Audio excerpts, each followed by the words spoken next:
mukekebide koyale ngonye watimu ekake makapo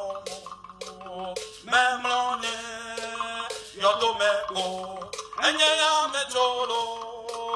nyemagapo namawuloko nyagape yalele tonu bonyawekem megalem defumo twekentro mukekebide koyale ngonye watimu ekake makapo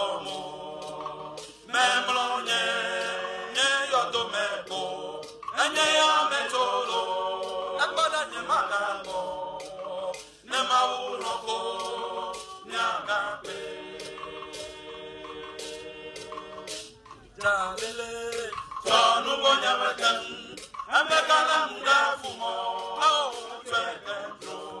mukekebide koyale ngonye ekola watimu ekake makapo memlonye yodomeko enye ya mecholo nemagapo nemawuloko nyagape nutinuweko eminyona miano ape kakegbedonewe omesiemo nutinuweko eminyona miano ape kakegbedonewe omesiemo woto fulele dika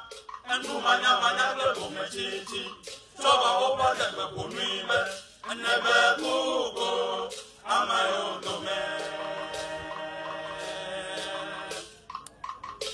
ebo musewe presero bekwenye yogoto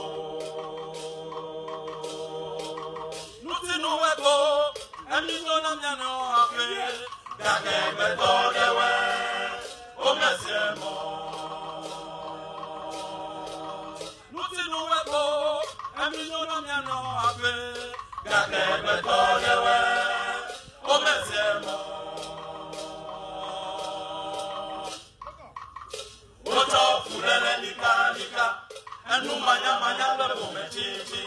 soba wopa tegbe konuibe enebe kuko amayo dome ebo musewe blessed bekwenye yogoto amegbedo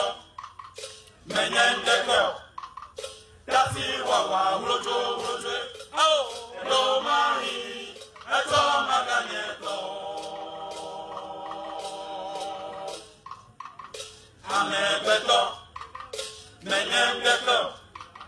dasi wawa ulojo lo mari eto maganyeto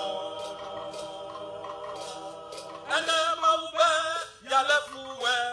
ademia nebobo bobode ademia nebebe aku ademia nebe kachepo ademia ekedipo ademia eglepo ademia efechakpo ademia enukata emiano gbedo dabe somia penu wowoke sibalesi nyetweke amesi wota bole mianwa yake etobo alefu no bi heli oh mega we be yele mawuflo ene mawube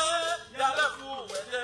ademia nebo wokokode ademia nebe beaku ademia nebe kachepo ademia ekedipo ademia efechakpo ademia eglepo ademia enukata emiano bedo dabe from your penugo woke sibalesi netweke amesi woda bole nyama kake tobo alefu no bi heli oh mega we be yele mawuflo yata from jojoge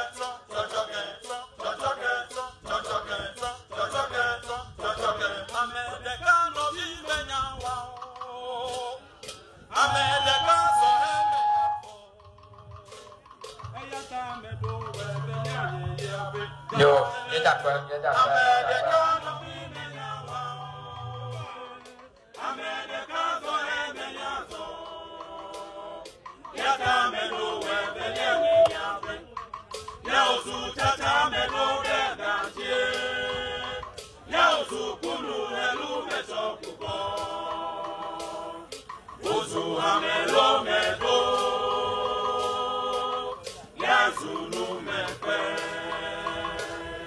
Nula kutinam ya gomeja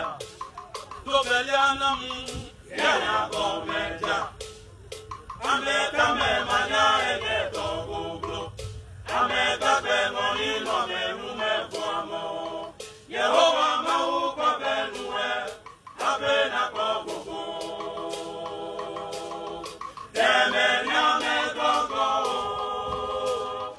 Anyeme lwani nyeko Ayeko no biye pam pam Ayeko go heye pam pam Ayasukuna muroyo Ayasukuna muroyo Deke meblemo Deke meblemo Neuto gurume esimwela Uwela mela bidekeo Ele duwele Anole nudu kliwe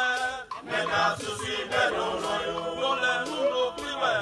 Nega susi bedo noyo Akoya nole bibi kore muwe Nega susi bedo noyo Oya nole nuko nawe Nega susi bedo noyo